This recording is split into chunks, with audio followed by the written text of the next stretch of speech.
Muy buenos días, Dios les bendiga ricamente en esta mañana.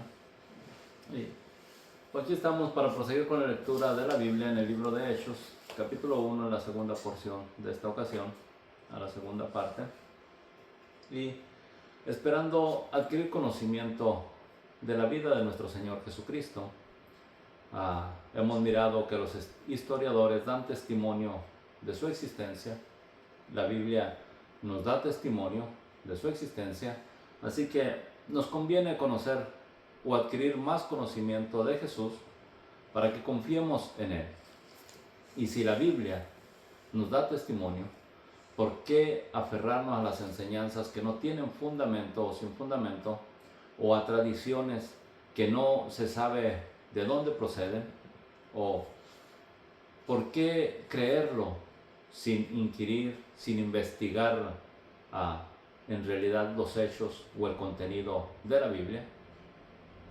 Nuestro título principal es el contenido de la Biblia, y a través de la lectura y a través del contenido de la Biblia es que traemos estos estudios a fin de que crezcamos en la fe y sepamos que nuestro Señor Jesucristo se dio a sí mismo por nuestros pecados para librarnos de este presente siglo malo, conforme a la voluntad de nuestro Dios y Padre, y a Él sea la gloria por los siglos.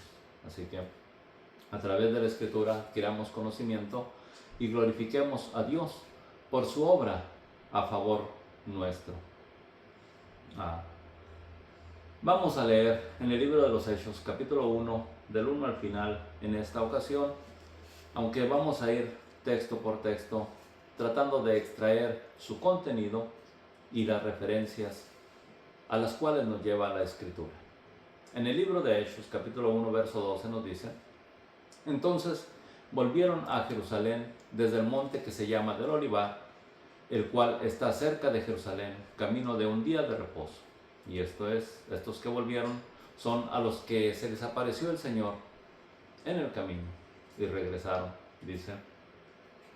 Y entrados subieron al aposento donde moraba Pedro, Jacobo, Juan, Andrés, Felipe, Tomás, Bartolomé, Mateo, Jacobo, hijo de Alfeo, Simón el celote y Judas, hermano de Jacobo.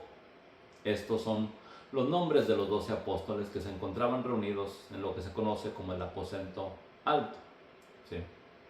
Ahora, vamos a conocer de estos personajes. Jacobo y Juan, la Escritura nos testifica que eran hermanos, ¿sí? Y fueron llamados por nuestro Señor Jesucristo para ser apóstoles. Jacobo fue el primer mártir, según nos testifica la Escritura en Hechos capítulo 12, verso 11. Nos dice: el rey Herodes echó mano a algunos de la iglesia para matarles, y mató a espada a Jacobo, hermano de Juan. ¿Sí? A estos dos hermanos eran conocidos como los hijos de Zebedeo o hijos del trueno. Nos lo testifica la Escritura en Marcos 3:17. Jacobo, hijo de Zebedeo, y Juan, hermano de Jacobo, a quienes apellidó Bonerges, esto es, hijos del trueno. Así fue como les llamó nuestro Señor Jesucristo, de esa manera fueron reconocidos. También encontramos en Hechos 12:13 lo siguiente: y entrados estos subieron al aposento alto donde moraban Pedro, Jacobo, Juan, Andrés, Felipe, Tomás, Bartolomé, Mateo, Jacobo, hijo de Alfeo, Simón celote y Judas, hermano de Jacobo. En el grupo que tenía nuestro Señor Jesucristo como 12 apóstoles, había dos con el nombre de Judas: Judas Iscariote y Judas, hermano de Jacobo. Podemos creer que este Judas, hermano de Jacobo, la Escritura nos enseña o nos da referencia que estos dos eran hermanos de nuestro Señor Jesucristo, o medios hermanos de nuestro Señor Jesucristo, hijos de María, según nos testifica la Escritura. ¿Sí? En Mateo 13:13 nos dice: y aconteció que cuando Jesús terminó estas parábolas y venido a su tierra, les enseñaba en la sinagoga de tal manera que se maravillaban y decían: ¿de dónde tiene esta sabiduría y estos milagros? ¿No es este el hijo del carpintero? ¿No se llama su madre María y sus hermanos Jacobo, José, Simón y Judas? ¿No están todas sus hermanas con nosotros? ¿De dónde pues tiene estas cosas? Que podemos nosotros mirar, y a través de la Escritura encontramos que estos, Judas, hermano de Jacobo y Jacobo, fueron, nos testifica la Biblia, medios hermanos de nuestro Señor Jesucristo, nacidos de María, según nos testifica la Escritura. Y lo testifican los historiadores al decir: no están no están todas sus hermanas con nosotros. ¿De dónde pues tiene esta sabiduría? Y dan los nombres de sus hermanos. En su ministerio, el apóstol Pablo también nos testifica lo siguiente, ¿sí? Y esto para que nosotros no nos dejemos llevar por las tradiciones, sino simplemente escudriñemos la Escritura y nos demos cuenta de lo real de su contenido. Y creamos a la palabra. Pues si empezamos a tergiversar la Escritura, prácticamente puedo decirles, negando estos hechos, encontraríamos un sinnúmero de mentiras en la Biblia. Y puedo decirles, si negamos lo que la Biblia dice, o si no creemos lo que la Biblia dice, alegando a que eso no es cierto, entonces encontraríamos la Biblia, como el libro con más mentiras encontradas. Pero creyendo lo que está escrito, no podemos refutar que es la verdad del Dios vivo, dada a nosotros para salvación, dada a nosotros para mostrarnos el camino para llegar a Dios, nuestro Hacedor, dada a nosotros para llevarnos al cielo. El apóstol Pablo en su ministerio dice: Pablo subió a Jerusalén para ver a Pedro y permaneció con él 15 días, dice. Pero no vi a ningún otro de los apóstoles, sino a Jacobo, el hermano del Señor. Así que encontramos pues que él mismo da testimonio, ¿sí? Y notemos que Pablo no fue uno de los 12 apóstoles que anduvieron con nuestro Señor Jesucristo en vida, sino que Pablo fue llamado apóstol, y lo estaremos mirando más adelante dentro de la Escritura. Pese a que él era un rebelde y perseguidor de la iglesia, Jesús se le apareció y lo instaló como apóstol dentro de la iglesia, y es el que nos da más testimonio de nuestro Señor Jesucristo que ningún otro apóstol dentro de la Escritura. Así que, y él nos da testimonio de que Jesucristo, nuestro Señor, tenía un hermano de nombre Jacob, así como nos lo testifica Mateo, en el cual se nos hace mención: Jacobo, José, Simón y Judas. 4 hermanos por lo menos se mencionan en el ministerio de nuestro Señor Jesucristo. Ahora, estos 11 apóstoles, Judas se había apartado, y otros más que le seguían, y aproximadamente un número de 120 personas, estaban reunidos en el aposento y estaban unidos en oración y esperando una promesa, o la promesa hecha por nuestro Señor Jesucristo. Hechos 1:14 nos dice: todos estos perseveraban unánimes en oración y ruego con las mujeres y con María, la madre de Jesús, y con sus hermanos. Así que vemos que este otro escritor también nos testifica de los hermanos de nuestro Señor Jesucristo, ¿sí? Delante de ellos, en Hechos 1:4, perdón, no. Hechos 1:14, perdón. Y vemos nosotros en Hechos 1:4 lo siguiente: la promesa que estaban esperando. Les mandó que no se fueran de Jerusalén, sino que esperasen la promesa del Padre, la cual les dijo: oísteis de mí. Eso es lo que ellos estaban esperando en este lugar, en este aposento, en el cual les había dado la orden que no se fueran de Jerusalén hasta que fueran investidos del poder de lo alto. Esta promesa que esperaban, Jesús la había mencionado en San Juan 14:26 durante su ministerio, diciendo: mas el Consolador, el Espíritu Santo, a quien el Padre enviará en mi nombre, Él os enseñará todas las cosas y os recordará todo lo que os he dicho. Así que es bien importante tener una relación con el Espíritu Santo en el diario vivir de todo creyente, porque es este quien nos guía a toda verdad y a toda justicia y nos recuerda lo que en la Escritura está escrito.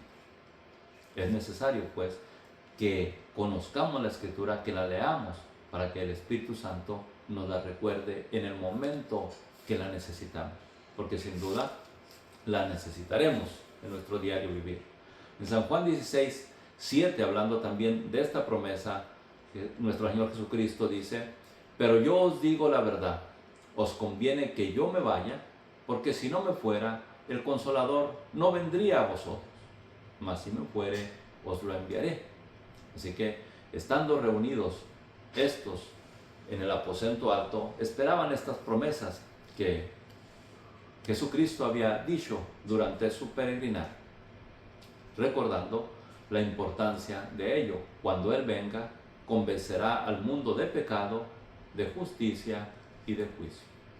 Yo puedo decirles que es el Espíritu Santo el que nos ha convencido a nosotros que somos pecadores y el que puede reconvenirle a usted que es pecador delante de Dios. ¿Sí?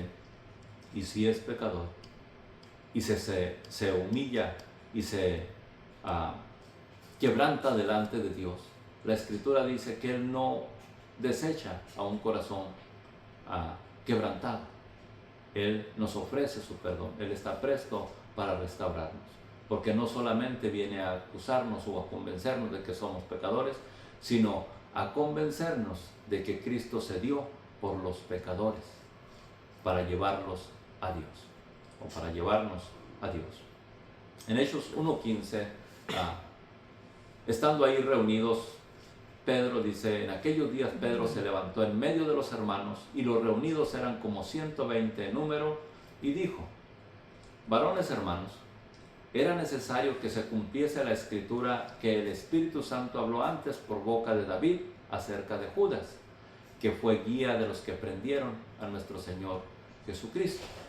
Ahora, tengamos conciencia, seamos conocedores que nuestro Señor Jesucristo vino a cumplir lo que estaba escrito de Él. Nuestro Señor Jesucristo vino a cumplir lo que encontramos en el Antiguo Testamento, ¿sí?, que nos encaminaba o nos encamina a la salvación que Cristo ofrece día con día y en todo momento para que el hombre se arrepienta. De Judas se había escrito que iba a ser transgresor, que iba a ser traidor, que vendería al Señor. Y aunque no se hablaba por nombre, había uno que lo había de cumplir. No daba nombre en el Antiguo Testamento. Sin embargo, siempre hay quien se disponga a hacer el mal. Y espero que no sea usted uno de ellos. ¿Sí? Nuestro Señor Jesucristo dijo: hay de los que son piedras de tropiezo. ¿Sí? Así que procuremos, pues, no ser piedra de tropiezo a nadie, sino antes, como en otras porciones la Escritura nos exhorta, que nos exhortemos unos a otros, que nos animemos unos a otros en la salvación que Cristo ha prometido, que Cristo nos ha ofrecido. ¿Sí? Judas dice: fue guía de los que prendieron a Jesús y era contado con nosotros y tenía parte en este ministerio. Vea las obras en lo que vino a terminar lo que hizo. Pues con el salario de su iniquidad adquirió un campo y cayendo de cabeza se reventó por la mitad y todas sus entrañas se derramaron. Alguien podrá decir: pues no fue que se ahorcó. Testifican quizás los historiadores que Judas, después de que se ahorcó, quedó colgado hasta que su cuerpo se fue desintegrando y fue como cayó, y dice, o se pudrió y quedó, como dice la Escritura, sus entrañas se derramaron. Ah, Prosiguiendo, en el verso 19 dice, y fue notorio a todos los habitantes de Jerusalén, de tal manera que aquel campo se llama en su propia lengua Aceldama, que quiere decir campo de sangre, porque está escrito en el libro de los Salmos, sea hecha desierta su habitación, y no haya quien more en ella, y tome otro su oficio. Y ciertamente esto lo encontramos en el libro de los Salmos. Sí, Salmo 69, 25 nos dice, y puedo decirles que es un cumplimiento de la Escritura según los historiadores. Salmo 69, 25 dice, sea su palacio asolado, y en sus tiendas no haya morador, porque persiguieron al que tú heriste. Ahora, notemos, la Escritura nos dice que nuestro Señor Jesucristo fue enviado por el Padre, y nos testifica Juan 3:16, porque de tal manera amó Dios al mundo, que ha dado a su Hijo unigénito, para que todo aquel que en Él crea no se pierda, mas tenga vida eterna. Así que Jesucristo fue dado por el Padre, y ciertamente el sufrimiento que nuestro Señor Jesucristo, Dios Padre, estaba consciente que lo había de padecer. Nuestro Señor Jesucristo mismo testificó, a mí nadie me quita la vida, yo la pongo para redención de nuestros pecados. Fue que lo hizo. Y la Escritura nos dice lo siguiente, es por eso que dice, porque persiguieron al que tú heriste. Y en Isaías 53, el capítulo en el Antiguo Testamento que nos habla de nuestro Señor Jesucristo y sus sufrimientos, nos dice lo siguiente, mas Él herido fue por nuestras rebeliones, molido por nuestros pecados, el castigo de nuestra paz fue sobre Él, y por su llaga fuimos nosotros curados. Así que encontramos pues este testimonio en cumplimiento a la palabra de Dios. Respecto a la venta de nuestro Señor Jesucristo, en Zacarías 11:12 nos dice, y les dije, si os parece bien, dadme mi salario, y si no, dejadlo. Y pesaron por mi salario 30 piezas de plata. Y me dijo Jehová, échalo en el tesoro, hermoso precio con que me han apreciado. Y tomé las 30 piezas de plata y las eché en la casa del tesoro de Jehová. De igual manera, fue lo que hizo Judas. Arrepentido por lo que había hecho, tomó el dinero y lo llevó al templo. En Mateo 27:3 se nos testifica de ello diciendo, entonces Judas, el que le había entregado, viendo que era condenado, devolvió arrepentido las 30 piezas de plata a los principales sacerdotes y a los ancianos, diciendo, yo he pecado entregando sangre inocente. Mas ellos dijeron, ¿qué nos importa a nosotros? Allá tú. Bien que los sacerdotes se habían unido a él para que les entregara a nuestro Señor Jesucristo. Ahora que lo había entregado, ellos no se preocuparon ya por Judas.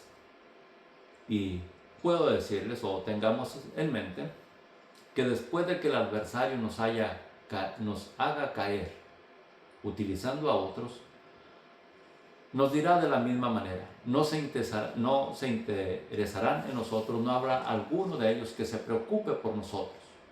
¿Sí? Entonces, seamos conscientes de ello, no se deje estar a hacer el mal. Eso es que el adversario quiere apartarle de la salvación que Cristo ofrece. ¿Sí? Así que él dice, arrojando las piezas de plata en el templo, salió y fue y se ahorcó. Y los principales sacerdotes, tomando las piezas de plata, dijeron, no es lícito echarlas en el tesoro de las ofrendas, porque es precio de sangre. Y después de consultar, compraron con ellas el campo del alfarero para sepultura de los extranjeros, por lo cual aquel campo se llama hasta el día de hoy campo de sangre. Así se cumplió lo dicho por el profeta. ¿Sí? Vemos nosotros pues que la Escritura tiene su cumplimiento, ¿sí?, en la vida de nuestro Señor Jesucristo. Y esto lo hace o no lo muestra la Escritura para que confiemos en Él como Salvador, entendiendo que las promesas que Él nos haya hecho las llevará a cabo, y las llevará a cabo a nuestro favor, por su misericordia y su amor tenido para con nosotros. Hechos 1:21 dice: es necesario pues que de estos hombres que han estado junto con nosotros todo el tiempo que el Señor Jesús entraba y salía con nosotros, esto es Pedro hablando y preocupado porque faltaba uno en el ministerio, y según nos dice la Escritura, si fueron 12 patriarcas y 12 apóstoles, era necesario un líder, quizás conforme a las tribus de Israel, a las 12 tribus de Israel. Pero así que Pedro, preocupado como humano, procuró formar nuevamente el grupo de los 12. Pero nuestro Señor Jesucristo, o Dios, puedo decirles, tiene todo en control, y Él es el que llama y Él es el que establece. Con todo, Pedro hizo lo siguiente: es necesario pues que de estos hombres que han estado junto con nosotros todo el tiempo que el Señor Jesús entraba y salía entre nosotros, comenzando desde el bautismo de Juan hasta el día en que de entre nosotros fue recibido arriba, uno se ha hecho testigo con nosotros de su resurrección. ¿Sí? Él quería completar el grupo, pero todos los que estaban ahí reunidos podrían testificar de que Jesús había venido, había muerto y había resucitado, pues a todos ellos se les había aparecido. Así que mayormente quería completar el grupo de los 12, pero es Jesús quien lo completa a su debido tiempo. Y aquí dice: y señalaron a dos, a José llamado Barsabás, que tenía por sobrenombre Justo, y a Matías, y orando dijeron: tú, Señor, que conoces los corazones de todos, muestra cuál de estos dos has escogido, ¿sí?, para que tome la parte de este ministerio y apostolado de que cayó Judas por transgresión, para irse a su propio lugar. Y echaron suertes, y la suerte cayó sobre Matías, y fue contado con los 12 apóstoles. Así que completó el grupo según su propio parecer. Ahora, yo puedo decirles en forma de reflexión: el hombre hace lo que puede y le parece, ¿sí? Lo que le parece correcto, eso es lo que hace. Pero lo que Dios demanda es diferente a lo que nosotros podamos escoger o que nos parezca bien. Tengamos en mente que la Biblia nos dice: porque mis caminos no son vuestros caminos, ni mis pensamientos son vuestros pensamientos. Porque como la tierra está, los cielos es más alto que la tierra, así son mis caminos más altos que vuestros caminos, y mis pensamientos más altos que vuestros pensamientos. ¿Sí? La Escritura nos enseña eso. Así que sepamos, Dios es quien escoge, ordena y respalda. Él escogió a los 12 apóstoles, y cuando los envió a predicar, les dio autoridad sobre las enfermedades y sobre los demonios. ¿Sí? Así que vemos nosotros que Dios escoge y respalda, ¿sí? Y el que es escogido responde al llamado. Así que lo podemos nosotros corroborar con la historia, y a través del libro de los Hechos nos vamos a dar cuenta quizás de las cosas que estamos hablando. Pero aquel que es escogido y se dispone, en su disposición está fijada su esperanza. Ahora, la Escritura nos dice que todos nosotros fuimos escogidos para salvación, pero no todos echamos mano a esa salvación que se nos ofrece. Es necesario que echemos mano a la salvación que se nos ofrece para poder ser participantes de ella. Así que si usted se siente escogido o que Dios le está llamando, dispóngase y fije su esperanza en la salvación que Cristo ofrece, ya que la promesa de Dios es salvación para todos, ¿sí? No excluye a nadie. Nos dice, porque de tal manera amó Dios al mundo que dio a su Hijo unigénito para que todo aquel que en él cree no se pierda, mas tenga vida eterna. Pero recuerde, a los que le creyeron, a los que creen en su nombre, a los que le recibieron, es a los que Él les da potestad de ser hechos hijos de Dios. Así que la condición es creer en quien Él ha puesto para salvación, creer en nuestro Señor Jesucristo. Dios lo ha puesto como Salvador. Este es Jesucristo, su Hijo amado. Así. Y es Jesús quien designa a sus líderes y los respalda. ¿Okay? Podemos creer en su ministerio. En el ministerio de nuestro Señor Jesucristo es para salvación. Si lo rechazamos, será para nuestra perdición. De eso la Biblia también nos lo testifica. Ahora, en el ministerio que se le ha dado o que ejerce el hombre, ¿podremos también creer? Bueno, creámoslo solo si es corroborado o respaldado con la palabra de Dios, la Biblia. Porque nuestro Señor Jesucristo también testifica y a través del apóstol también se nos menciona, porque muchos engañadores han salido por el mundo. ¿Sí? Y dice Juan, estaban con nosotros, pero no eran de nosotros. Así que creamos pues en nuestro Señor Jesucristo y en el ministerio que muchos ejerzan, inquiramos en la Biblia lo que se nos predica y lo que la Biblia enseña para saber si corresponde a la palabra de Dios o no. Esto nos servirá a nosotros como testimonio de que Jesucristo habla a nuestro corazón y también podrá entender que el adversario llama para perdición. Y usted tomará la decisión a quién obedecer, a Dios para vida o a la mentira o al adversario para muerte. Dios dijo, pongo delante de ustedes la muerte y la vida. Escojan la vida para que vivan. Y la vida usted la podrá encontrar a través de la Escritura. Jesús dijo, las palabras que yo os he hablado son espíritu y son vida. Dios les bendiga ricamente. Espero que la palabra de Dios llegue a sus corazones y hasta la próxima.